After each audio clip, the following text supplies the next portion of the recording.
Hello friends, मैं इस lecture में आपको रिकर्शन एक्सप्लेन करूंगा कि रिकर्शन बेसिकली होता क्या है और इसकी हमें ज़रूरत क्यों पड़ी।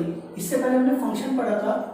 तो अगर रिकर्शन है क्या, अगर कोई फंक्शन कॉल करता है अपने आप को ही, चाहे डायरेक्टली या फिर indirectly, this process is known as recursion. ठीक, तो अगर इसकी डेफिनेशन की बात करें तो when function calls itself directly or indirectly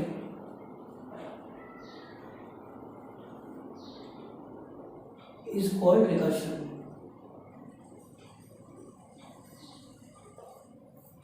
ठीक, मतलब अगर कोई फंक्शन अपने आप को ही बार बार कॉल कर रहा है तो this process is known as recursion.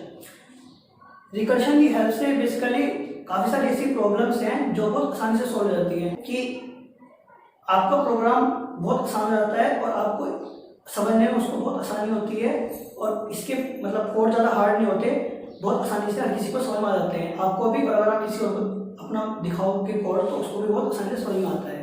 ठीक, अब अगर मैं इसका एग्जाम्पल लेके दिखाऊँ आपको तो फैक्टोरियल अगर आपको पता होगा कि अगर मुझको 5 का फैक्टोरियल निकालना है तो क्यों क्या होता है 5 × 4 × 3 × 2 × 1। ठीक, ऐसी किसी भी नंबर का मतलब अगर मुझे 4 का निकालना है तो 4 × 3 × 2 × 1।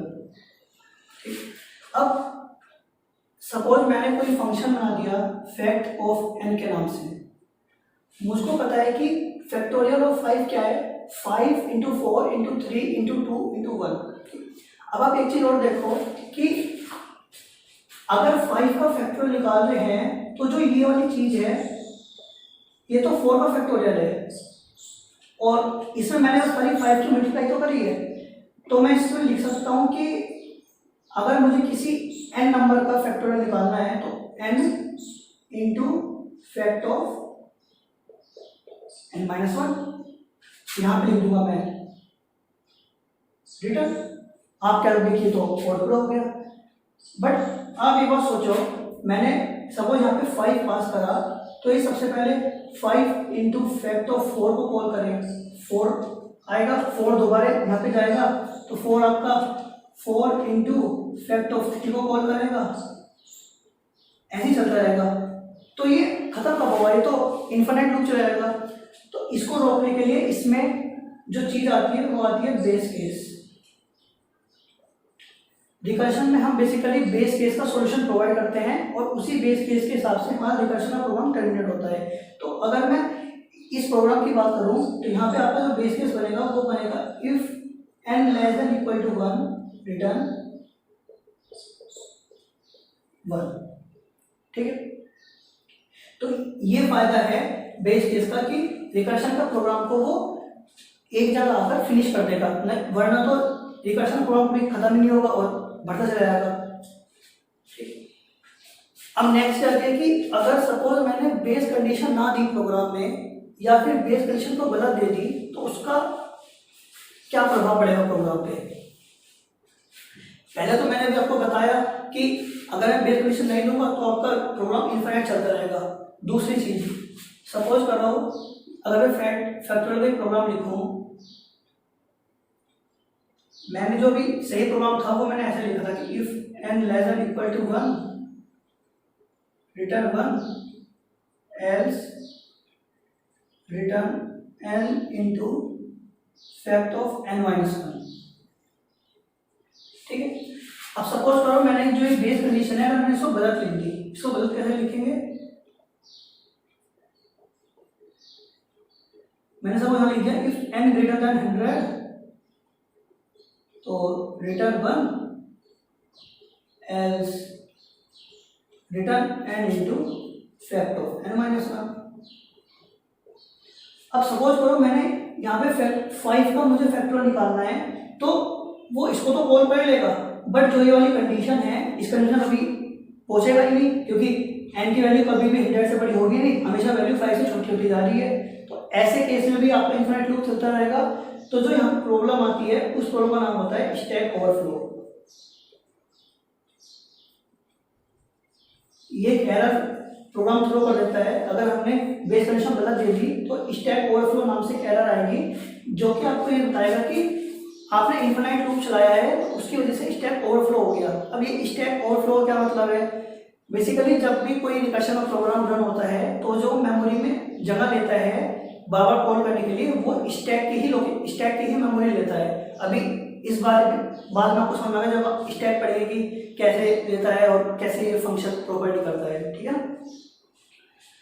अब अगर मैं रिकर्शन के टाइप्स की बात करूं,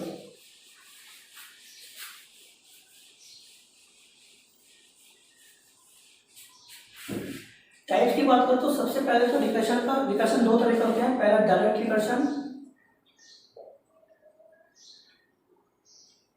फिर इनडायरेक्ट रिकर्शन।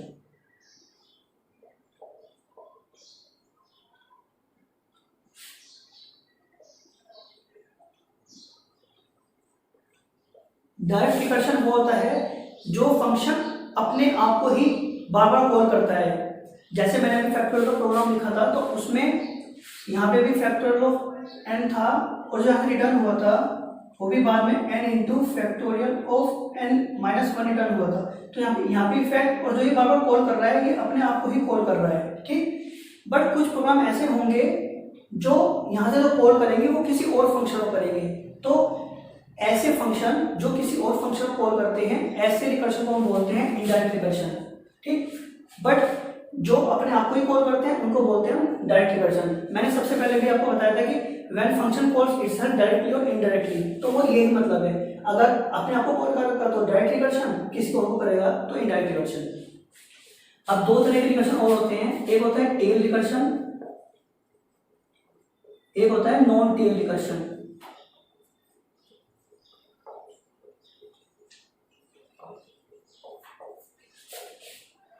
अगर टेल का मैं आपको हिंदी में नहीं बताऊं तो देखा जाए तो पूंछ बोलते हैं टेल को। तो टेल रिकर्शन इसका नाम आया भी उसी चीज से ही है। बेसिकली टेल रिकर्शन होता क्या है? टेल रिकर्शन वो रिकर्शन होता है जिसमें आपका फंक्शन सबसे आखिरी में जाकर रिकर्शन फंक्शन को कॉल करेगा, ठीक। मतलब जैसे जिसमें आपका आखिरी स्टेटमेंट ही जो होगा वो आपका फंक्शन कॉलिंग की तरह काम करेगा। ये रिकर्शन में बेसिकली जो रिकर्सिव कॉल होती है जिससे फंक्शन वाला कॉल होता है वो लास्ट स्टेटमेंट होता है। तो अब आप कह सकते हो कि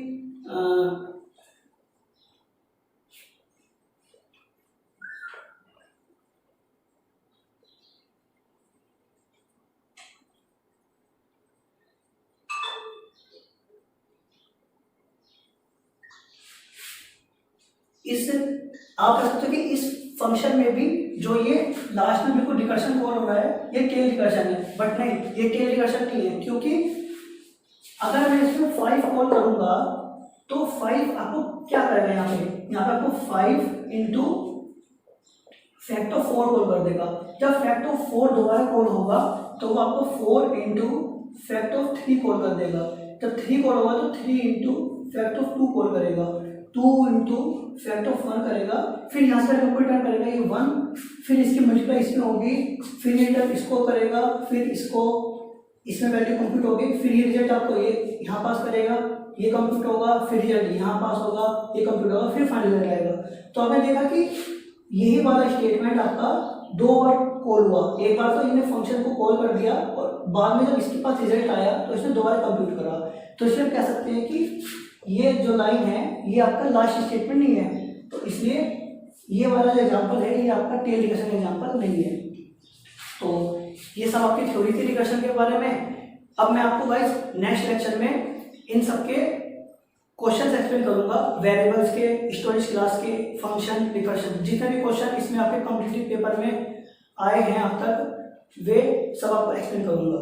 सो गाइस वीडियो को लाइक करें, अपने दोस्तों के साथ शेयर करें, चैनल को सब्सक्राइब करें और साथ ही साथ नोटिफिकेशन बेल आइकन को पुश कर लें जिससे कि आपसे कोई वीडियो मिस ना हो। उससे आपको आपके पास नोटिफिकेशन आ जाएगा कि वीडियो अपलोड हो गई है चैनल पे, जिससे कि आप वीडियो को देख पाएँ और आपका पढ़ने का फ्लो भी ना टूटे।